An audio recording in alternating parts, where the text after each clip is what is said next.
Rất nhiều chị em bị viêm âm đạo cứ tái đi tái lại, thậm chí là càng đặt thuốc nhiều lần thì lại càng viêm ấy,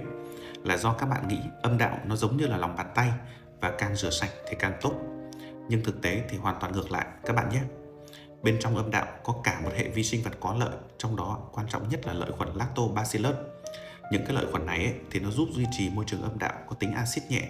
tạo ra một cái hàng rào sinh học tự nhiên, giúp ngăn chặn sự phát triển của những cái tác nhân gây bệnh từ bên ngoài, ví dụ như nấm hay là các cái loại vi khuẩn khác. Vì vậy, cái việc mà các bạn thụt rửa âm đạo bằng hóa chất này, hay là tự ý sử dụng kháng sinh,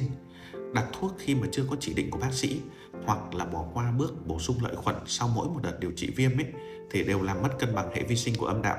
và từ đó dẫn đến cái tình trạng viêm có thể tái đi tái lại rất là nhiều lần. Nếu các bạn quan tâm đến chủ đề điều trị viêm âm đạo tái phát, hãy thả tim và bình luận để bác sĩ có thể trả lời các câu hỏi của các bạn nhé. Xin chào và hẹn gặp lại các bạn ở những video sau.